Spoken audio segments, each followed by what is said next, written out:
The occasion for this interview is the return of Dr. J. Winfield Fretz to participate in the 25th anniversary celebrations of Conrad Grebel College at the University of Waterloo.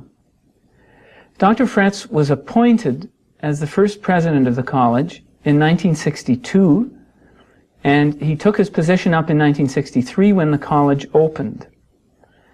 He continued in that role until 1973, and thereafter taught full-time in the sociology department of the college and university until his retirement in 1979. At that time, he was appointed professor emeritus of the college. In 1983, on the occasion of the 25th anniversary of the university, Winfield Fretz was awarded an honorary doctorate by the university. His association with Conrad Grebel and the University of Waterloo has continued through all of these years into the present. It's my pleasure now to welcome him back to the university and to this interview. Thank you. Winfield, let's begin with the simple question of what your first memories were of the University of Waterloo.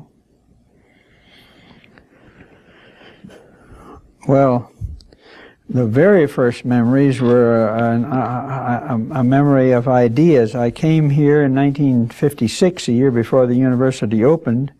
I happened to be the guest, overnight guest of Bill and Sarah Dyke, who had been graduates of the college where I was teaching in Kansas, and Bill told me that there was going to be a university here and that I should apply for a sociology job. Well, at that time I didn't see anything of the university, I just saw Waterloo College. Then later on, before I came here, I just saw here and there little notice in the papers about the possibility of a Mennonite college in Waterloo, Ontario. And I saw Milton Good, who later came to be a very good friend and a very strong supporter of the college, at a breakfast meeting in Chicago. And I asked him about the college, but I had no particular interest in it myself. And he gave me a little oral report. Then my third contact with a prospective college was out in Manitoba when we were at an MCC meeting when Harvey Taves was sitting next to me in the meeting. He was at that time the director of the Mennonite Central Committee here in Ontario, had not yet become a national agency in Canada, and he whispered to me, "Would you like to become a president of a college?" And that was a new thought, and I said, well, an explosive question like that deserved more airing, and so we went outside and absented ourselves from the meeting. And I asked him then to give me more information, and with that he came back, I suppose, and talked to the Board of Governors, and they invited me subsequently to come here. When I came here, I remember things very distinctly. There were a couple barracks-like buildings out here by the railroad, or what is now University Avenue, and we met Bert Barber, who was in charge of placement here, and introduced me to him. And I didn't realize what placement officer was at that time, because I didn't realize how important the whole cooperative philosophy was. Among other things, Norman High took me over to what I think is one of the science buildings over here, one of the first buildings where Jerry Hagee, then president, had his office, and he introduced me to Dr. Hagee and had a brief conversation there. So that was my first impression of the university campus. At that time, St. Jerome's and Renison were built, but as I recall, St. Paul's was not. That wasn't built and finished, I believe, till 1962 or something like that. So those are my impressions, early impressions. Now the impression of the campus, where is this new college going to be located?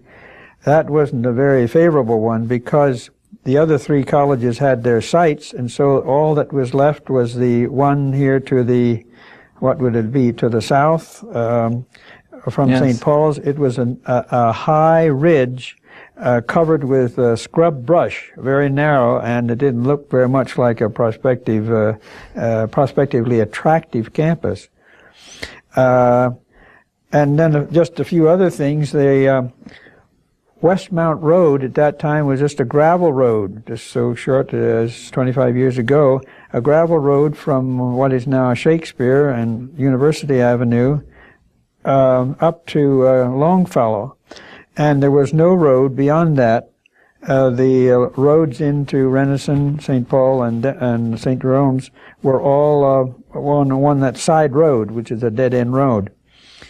There was also on what is now Westmount Road a boardwalk all the way down from Longfellow to University Avenue. Those are some of the early impressions of the community. Yes, they're fascinating. Yeah. There was, of course, no pond there. There was no excavation at that time, and that's what made that building site for the college look all the more uninviting. Yes. And, of course, there was no dam built there. What actually happened there and all over the university campus wasn't nearly as beautiful, of course, as it is now. The Japanese landscape architect that was employed for the university beautified this campus in a wonderful way. All the berms, the high ridges along University Avenue were put there artificially, of course, by the excavations from the large building, and that detoned a lot of the noise from University Avenue. And our whole campus, I think, is extremely beautiful. We were fortunate, ultimately, when the pond was excavated, to have a beautiful front on Conrad Grebel. And it was a situation where the last came in first. Yes, it seems that way. Who started Conrad Grebel College? Where did the vision come from? Who moved it forward? I think you have to say that the University of Waterloo and its Board of Governors, in its planning, had decided to invite some of the major, larger church denominations to consider establishing church colleges. After all, the university, you know, and others know here, was an emergent from Waterloo Lutheran College. And the long struggle in that college among those who wanted to expand it into a university, and on the one hand, and those who wanted to retain the liberal arts college and the control over that college. And when that couldn't be solved within the college there were those who wanted the university decided to move out and make an application for a grant on charter from the province. Mm-hmm. And that was the beginning. And Dr. Hagee told me on numerous occasions that it was possibly considered a generous thing for the denominations to be asked, but it was also a very important thing for the university to get confidence from its Ontario constituents. To have 4 church colleges move in was a great vote of confidence for the university.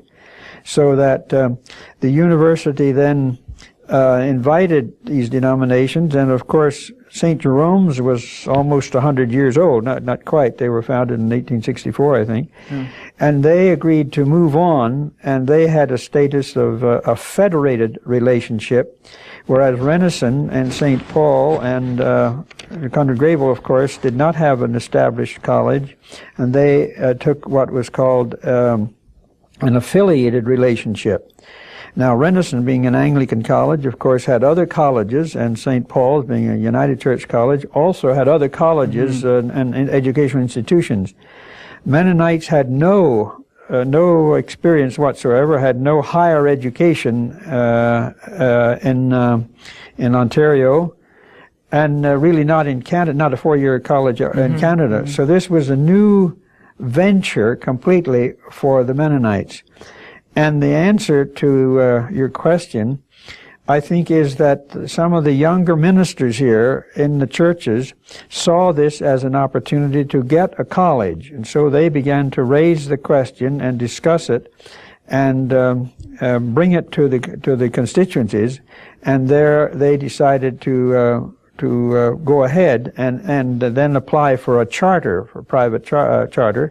They did that, got the charter, and then worked out an affiliate relationship with the university.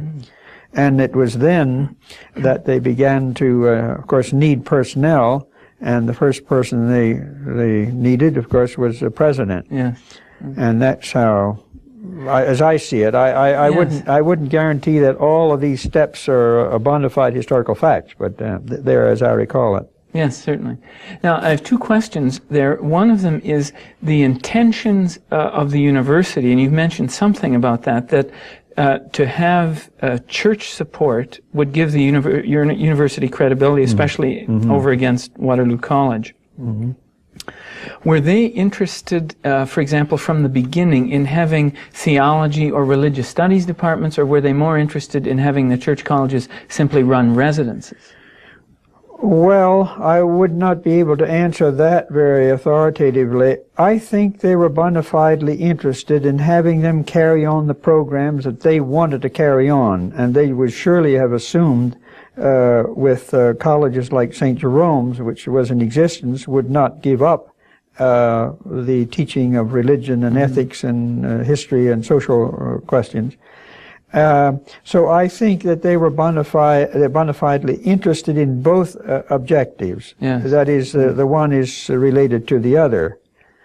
But of course, the church colleges were the first ones to provide residences for university students as well as own college students.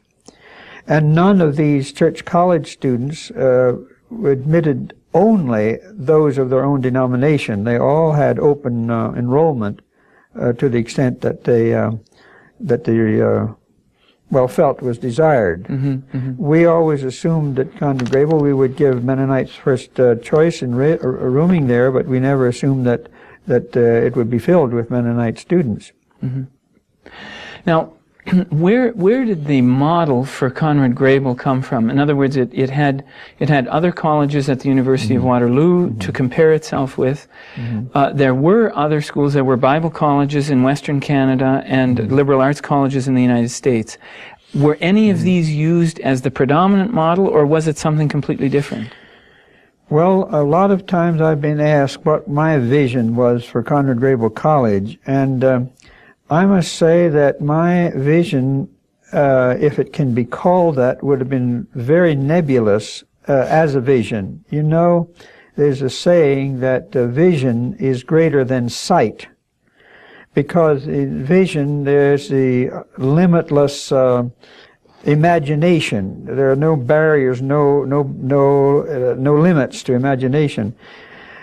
I didn't have a clear-cut vision that this is what we were going to do in Conrad Grebel College at Waterloo. I think I came at it very much from the standpoint of a pragmatist, a person who was going to do trial and error and learn by experience. Now, you have to grant there, of course, I had the bias and the prejudice of 20-some years in the college, both as a professor and a year as a previous college president. I had a restaurant involved in restaurant business for 20 years, so I had a business experience. And I'd traveled some, and I'd taught at Michigan State University 3 different summers and so on. So I had that kind of an experience, but that didn't help me very much in formulating an ideal college on this campus, because I didn't even know the ground rules. What interested me in coming to Conrad Grebel and being audacious enough to accept the presidency of this school was a desire, after 21 years of teaching in one place, for a challenge to do something a little more exciting than continuing for another 20 years with students, for fear that I might be boring more of the last 20 than the first 20. And the thing that interested me was the possibility of establishing a college as a Christian community on a university campus. Not to admit only Christian students, but to admit people who were interested in learning something about Christianity, about religion, about the whole nature of faith and the meaning of faith in the context of studying to be engineers or mathematicians or scientists or philosophers or historians. And I felt that would be especially wonderful for Mennonite people who have been very have emphasized very much the whole matter of ethical living, moral living, and so on a university campus. And so if there was one idea I had, it was that this would be a very interesting place to test how strong your religion is and how strong the Mennonites are, and whether they're able to demonstrate and give the kind of witness they were talking about. And that was one of the motives. And so one of my first conclusion was that if we were going to teach here, and we were not certain at first whether we'd have a residential college or a teaching college. And so we started out as a residential college. I was teaching the first year 2 courses, one in the left wing of the Reformation and one on the family course for the university. The second year, we had an additional faculty member, Dr. Clausen, Walter Clausen, who taught courses in Old and New Testament and was chaplain, your predecessor. Yes. And then we gradually decided at about the second or third year that a residence college was not satisfactory, was not adequate. It was not a way in which you could significantly influence students or answer basic questions in connection with their own courses and so on. So we opted, with the consent of the Board of Governors, to move in the direction of a teaching college. And so the third year we asked Dr. Martins to come and teach music, and that has now become a very important part of the academic program. Then we brought another Old Testament, New Testament man, Dr. John Miller, and then Dr. Frank Epp, Dr. Don Smoker. And my great pride, if I may say pride, maybe I should call it humble joy or something like that instead of pride, was to bring a faculty that was able to compete in intellectual discourse and research and so on with any other persons on the university faculty or their colleges. I was not interested in creating a separate school and a non-socializing, non-interacting school, an isolated academic community, as though we had the truth and somehow we're going to reveal this to others here. We were learning as well as we were teaching. Mm-hmm. Those are things that were in my mind, at least, in trying to do. Yes, very interesting. I want to go back just to clarify one point to be sure I understand it. You mentioned that it was not certain whether the college would be a residential mm-hmm. college or a mm-hmm. teaching college. Yeah. Was there a point in the vision stage when you were thinking of being strictly a teaching college without a residence? Did that ever come up? No, okay. Never. So it was the progression from residence to seeing that the purposes really couldn't be fulfilled without also doing. That's correct. Because the first year, that is 1964, when Walter Clausen came, the first year where we had students, I taught 1 year before we had students. I was in your class. Oh yes, that's right, John. You were. That's right. A bright spot in my left wing of the Reformation. Yeah, you've never become conservative since then, have you? Well, we tried seminars. We had all the students in residence take a seminar. We had about 5 or 6 different seminars with different chairpersons, but they were very peripheral. They never penetrated the students' conscience very much or their consciousness very much. And so we felt the students had such an intense pressure for time that anything that wasn't required was not taken very seriously, and so we felt we were not really getting to know students, and students were not getting to know the faculty, and that's how we began to feel mm-hmm. that mm-hmm. a teaching academic program was essential. Mm-hmm. Let me go on to a couple of questions related to the constituency of the college. It's been said occasionally that the establishment of the college legitimated the theology and the power of the younger ministers, particularly in the Old Mennonite Conference, mm-hmm. and gave them a position of advantage in a tension and change situation in relation to the authoritarian older ministers. Mm-hmm. do you think this was the case? Were the leaders of the college conscious of the fact that these political factors were playing into the way the college developed?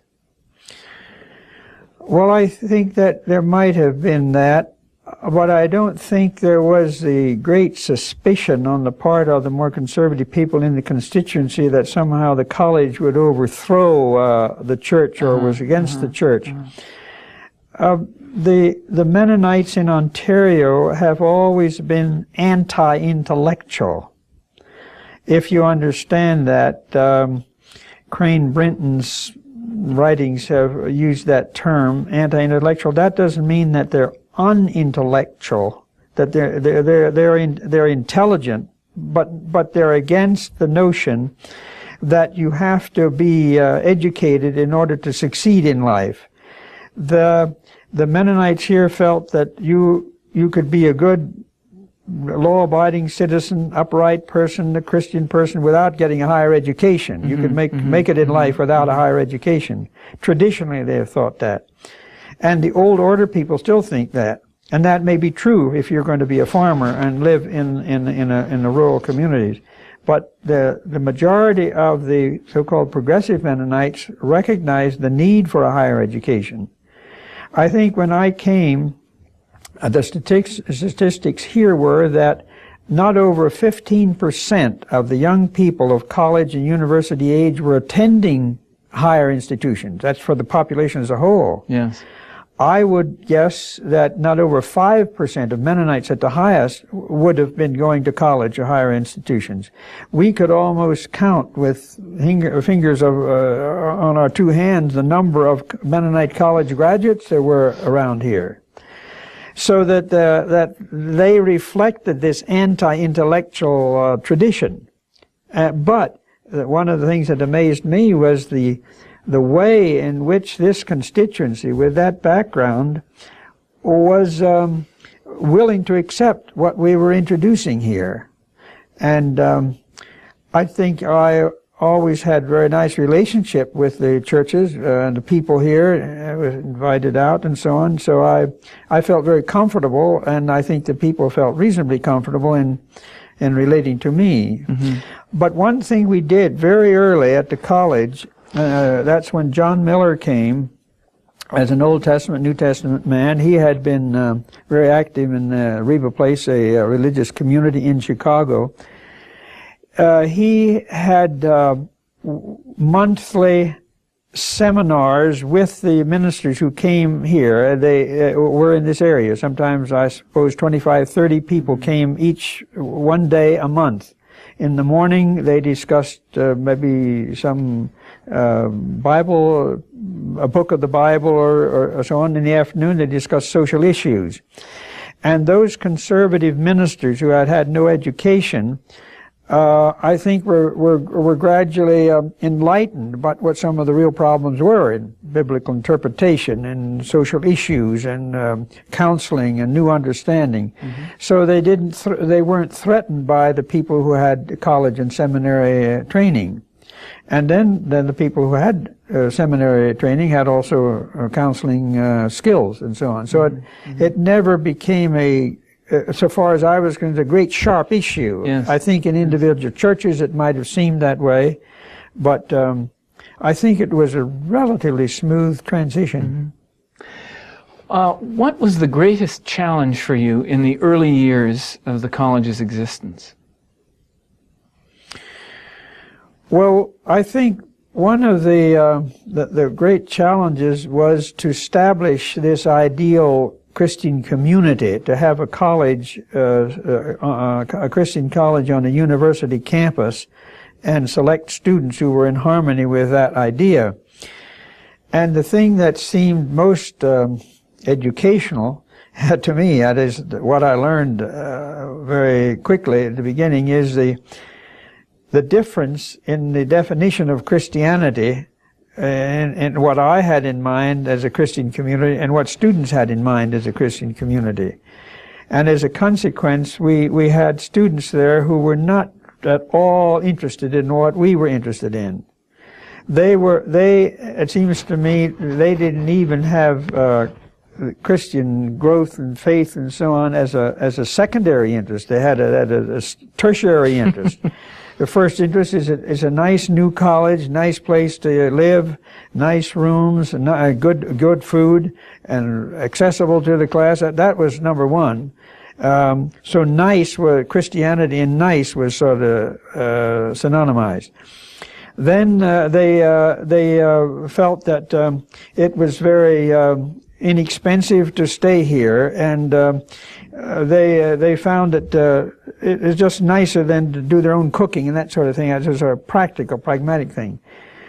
The idea of being in a Christian environment in order to grow and to take courses and to understand, ask questions, that seemed to be, as I say, a kind of a tertiary interest.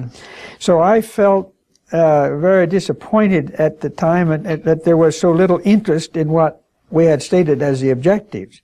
So what we did then subsequently was inquire a little bit more at depth when these students applied for admission over here. We were happy to have the satisfied with their housing conditions and the food, but we also wanted to nurture the mind and develop a philosophy and a sense of values. We were I think rather fortunate in being able to have mixed dormitories and that sort of thing without any great scandals or anything like that happen. That used to be the fear of people who were concerned with this parental concern of would the college be apparent to the students. I think we were successful in having house parents that were pretty able to deal with that.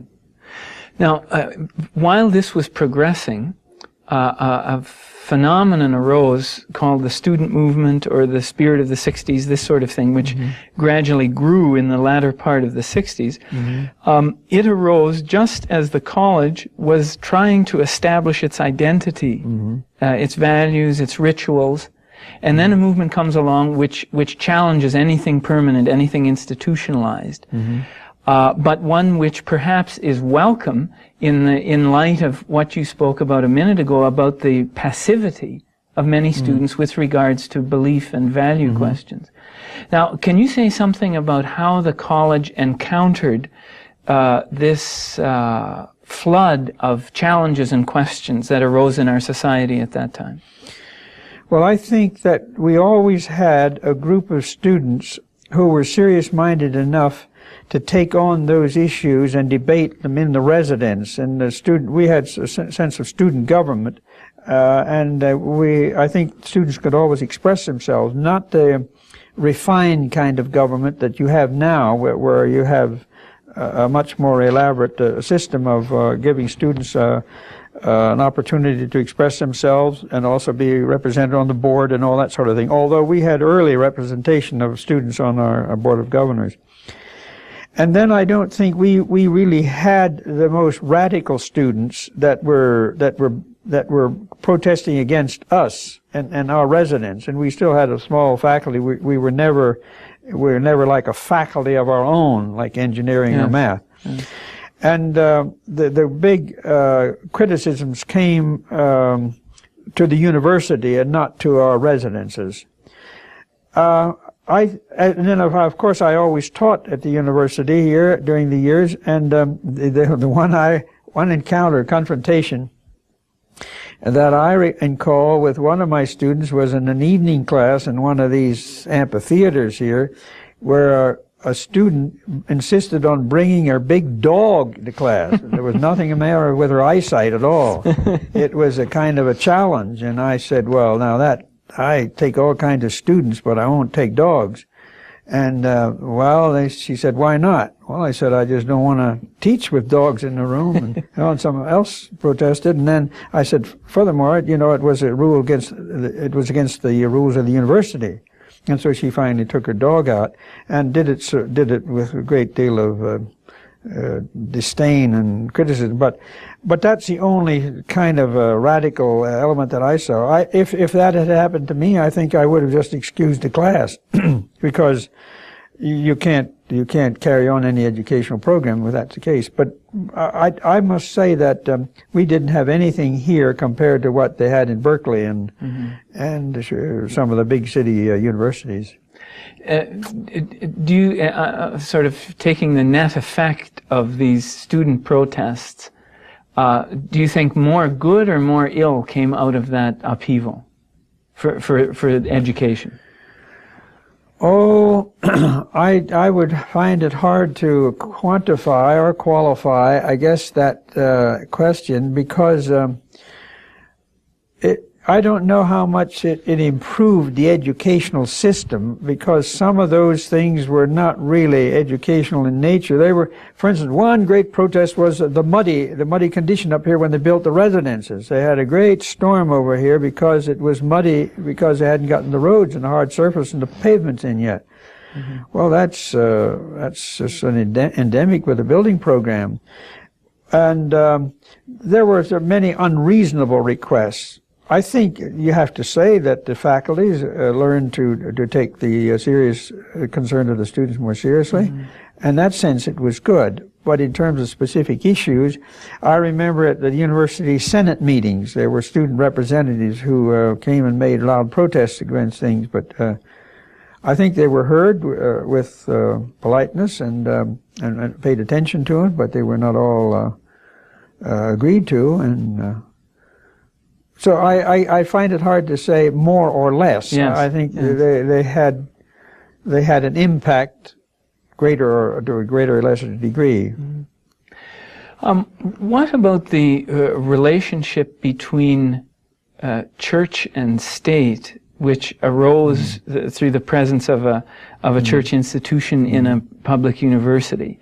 How did you think your way through that, particularly with the sectarian bias of Mennonites? I'm glad you asked that, because that was one thing I forgot to mention at the beginning that motivated my coming here. I was very challenged to see whether there could be a happy relationship, a cooperative relationship between a state institution and a church institution, a public institution and a private institution. And I must say that that has been a very happy experience. It was happy so far as I was concerned during the years I was here in administration, and I see every evidence since I've retired in 1979 that it's carried on this way. All during these years, the university, it seems to me, was just extra sensitive to the needs of the colleges and the requests of the colleges, and we had consultations of all sorts. I think there's I don't recall a single instance where there was any ugly confrontation, certainly not from Conrad Grebel College and the university, about policies and changes and so on. In fact, the university has gone to bat for the colleges, I think, as much as the colleges have helped the university. One very important illustration of this is when we started teaching here as private colleges, we only got half of the grants that the province gave to the university for teaching the same courses. We taught a course in sociology, I did, and the university sociology department taught. Those professors got paid from the province twice of what we got. It was a policy here. The church colleges raised the question with the university, and the university went to bat with us. I remember driving up to Toronto to talk with the Ministry of Education, Dr. Hagee, the chancellor of the university at that time, and the presidents went up there, had an interview, and we had that changed.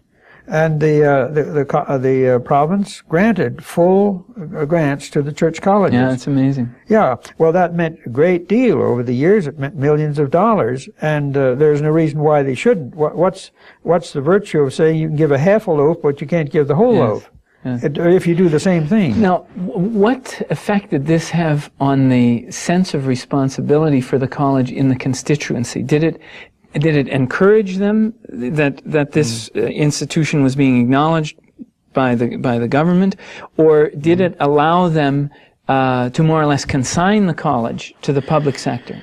Well, no, I don't think it did the latter, because there are things which the province doesn't pay for. We built a chapel over here that is a very fine chapel, a stone chapel and beautiful windows and all that. That wasn't paid for by public funds. We provide the chaplain. The chaplain isn't paid for by public funds. We provide a lot of service to our constituency, the adult program and the lectures and all that sort of program, the extracurricular things. Those are not paid for by the university, and it freed the constituency financial support, or some of that support, to do a lot of these things which need to be done. But the strictly academic contribution or aspect of the college is supported by the university. Of course, we do a service to the university too. All the church colleges, you see, then take care of the housing, the feeding, the instruction. And if the colleges didn't have all these faculty people teaching the courses, then the university would need to supply them anyway. Yes, yes. So I think the relationship here between church and state has been a beautiful example of that cooperation is possible. And one thing that does bother me, and I think probably it bothers Mennonites more than it does the other church colleges, because of the nature of our separatist tradition, and that is whether it is possible to draw a line between the so-called Christian and non-Christian, between the sacred and the secular, between the sacred and the profane type of thing. Is there a line? And that is something which is difficult ever to decide, because all the churches are thinking that they're making a distinction between the sacred and the secular. The Mennonites, in their tradition, have emphasized that separateness by withdrawing socially and building walls around the social interaction. My question is whether you can be in an intellectual environment on a university campus and not eventually respond to the accommodation process and the assimilation process and by adaptation gradually, so that who can tell the difference? Yes, yes. And I think that's the challenge of the thing that we've undertaken here. Now, since the beginning, Conrad Grebel has been characterized by a theological pluralism, a great diversity among its teachers. Some people have welcomed this, others have feared it. Did you expect that this diversity and the certain amount of controversy that accompanied it would be there? And secondly, what then is the core theological and spiritual identity of a community that that represents various theologies? Can you speak to that? Well, I must say that one of the fears I had in coming here is what I understood, what I experienced, what I saw in the States in my earlier first half of my lifetime. I was 52 years old when I came. That was half of my life. I expect to be 104 before I'm through. But anyway, in the States, in all of the church colleges, at least speaking for Mennonites, I'm not speaking for others, but I do know it occurs in other denominations too, there were those segments of the constituencies which were forever criticizing the colleges as not being fundamental, not being rigid in their teachings, and being too libertine in teachings. And they would hold the colleges to hold the same theological interpretations as they had as groups or individuals. And so when the colleges didn't do that, as liberal arts colleges, why they were condemned. And it may have been a minority, but still it was a critical minority. And I was assuming that maybe that's the kind of thing we would have here in Waterloo. And that was one of the big surprises, is to this day, that the constituency that has become Conrad Grebel College has never been a cantankerous, critical, rock-throwing, arrow-shooting theologically, because we're not worthy of support. The church has supported Conrad Grebel College in a very wonderful way. They may not have agreed, but they haven't said that we were of the devil or that we're terrible or it's sinful. They may have thought it from time to time, but I think the relationships between the church and the college have been absolutely magnificent. I don't know of any church in Ontario that I couldn't go to as a representative of the college. Not that they would agree with me, but that the relationships are such that you can carry on conversation. Now, given this diversity that was represented early on in the college and certainly has become more common in the supporting constituency, what is, can one talk about an essence? What is the Mennonite essence? And is it being carried on at the college? Well, I think several things should be said about that. The Mennonite essence is an ethical religion. It's a religion motivated by service, and that, in my understanding, comes from the basic adherence to the New Testament, the teachings of Jesus, essentially, the Gospels, the four Gospels, even more than the Pauline teachings, because Paul was, after all, followed the life of Jesus and interpreted the life of Jesus. You know, the early Christians, the one commitment that they had to make to become Christians was a simple statement: Jesus is Lord. That's to say, Jesus is the Lord of my life. Well, now that leaves an awful lot of room for theological diversity. And in essence, I think the Mennonites are concerned with how people live more than with whether they have the right doctrine, whether the theological explanation of man's relation to God are somehow uniform. I think this was so interestingly illustrated at the first Board of Governors meeting, when I presented the name of Walter Clausen as a person I'd like to have come and join the faculty. One of the men, a very fine minister, Orland Gingrich, said, "Is it true that this man Walter Clausen has a mustache?" Now that seems like a very trite thing.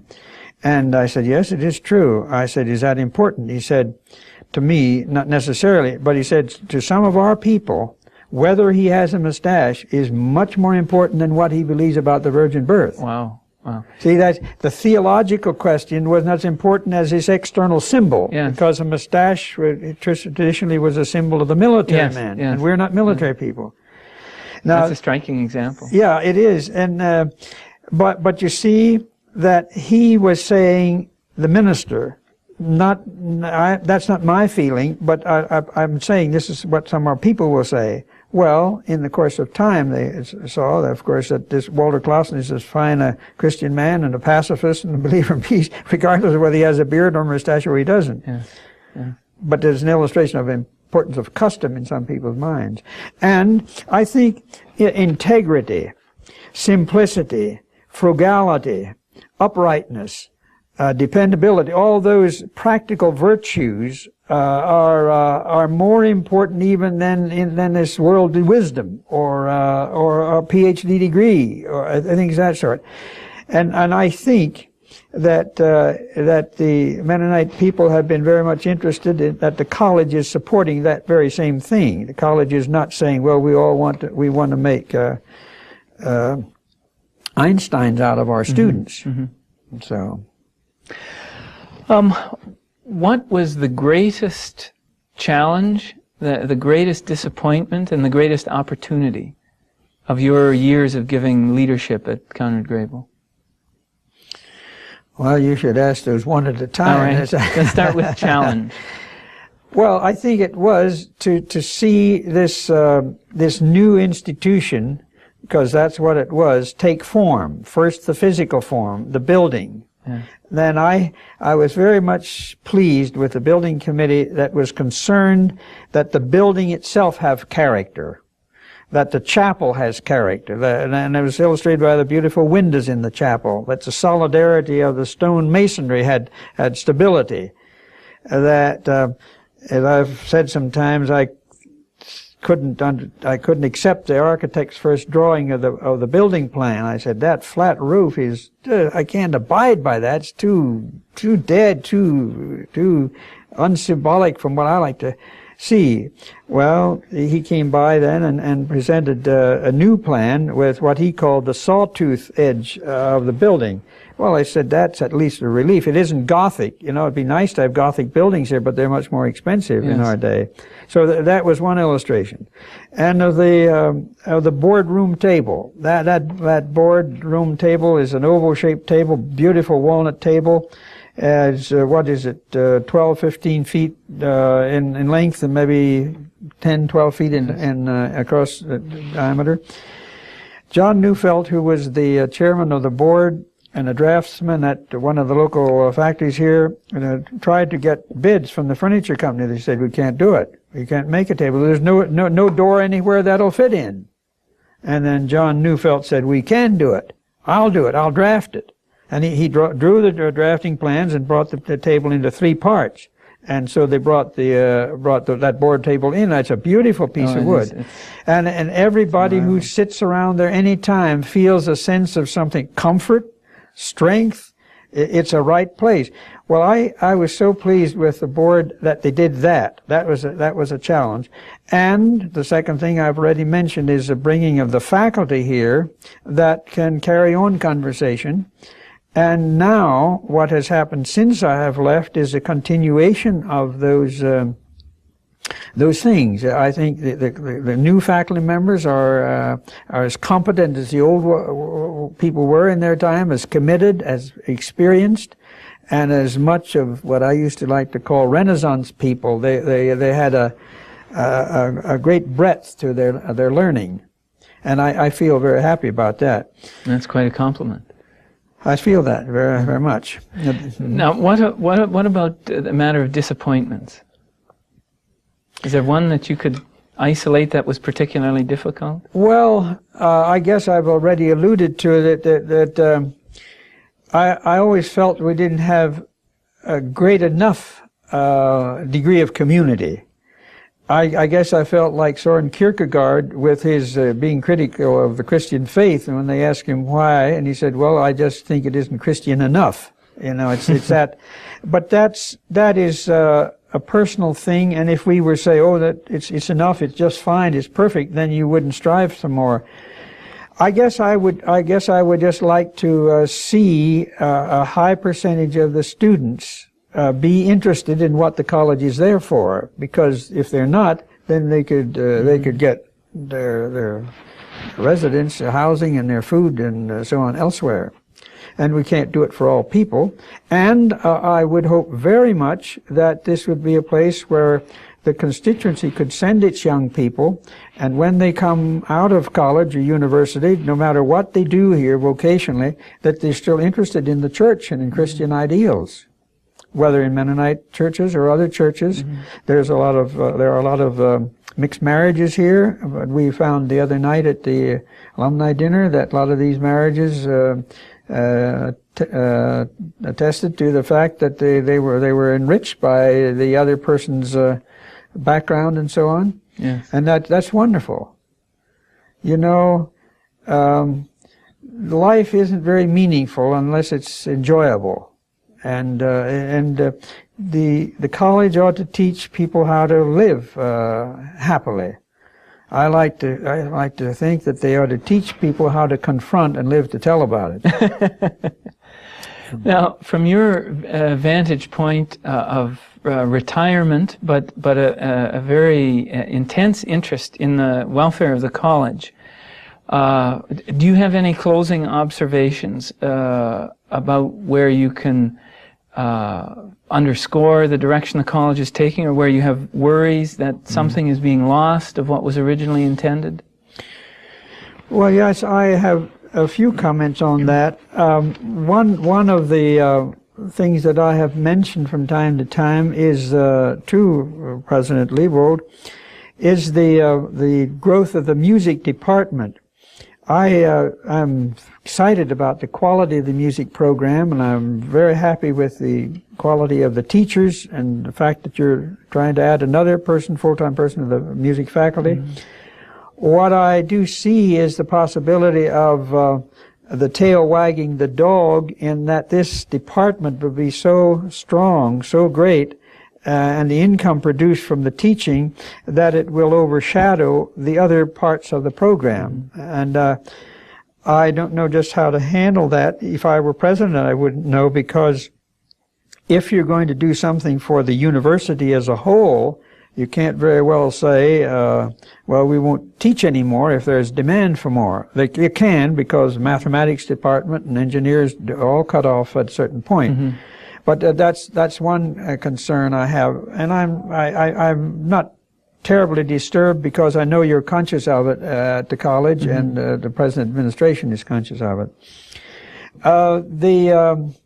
The other thing that I am very thrilled about is the expansion that the college is making academically in areas that are totally in keeping with the traditions of the Mennonite Church, the Peace and Conflict Studies program.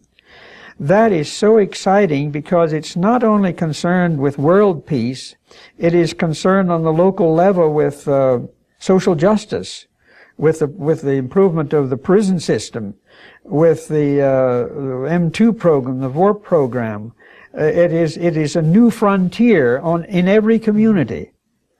It is just breathtaking in terms of its possibility.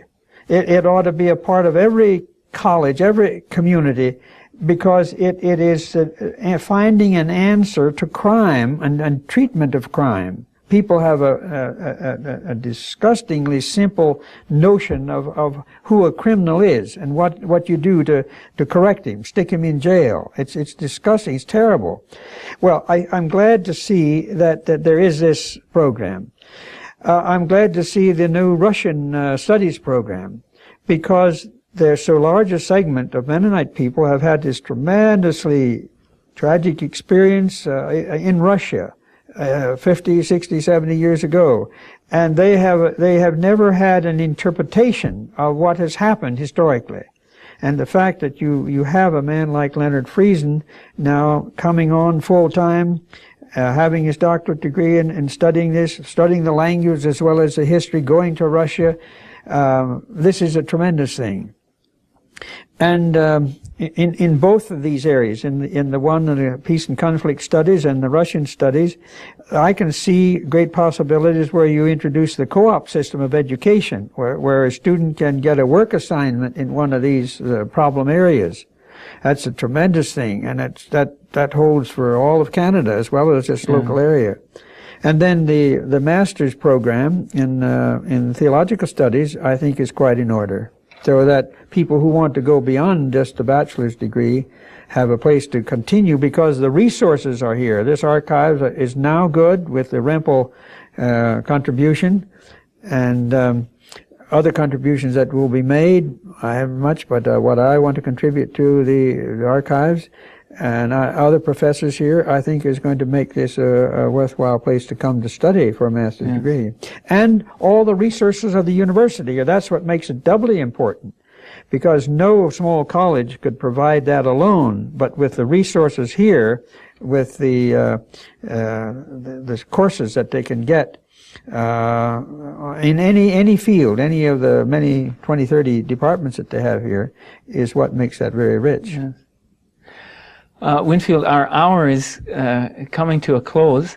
It's been a pleasure for me to speak with you again, and to have your enthusiasm rub off on me.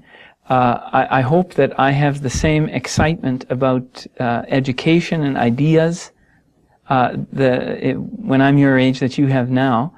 And I also want to thank you for coming back for this anniversary. You have made it into the festive event that it is. Thank you very much. It's been our pleasure, and I speak for Marguerite as well as myself. Thank you.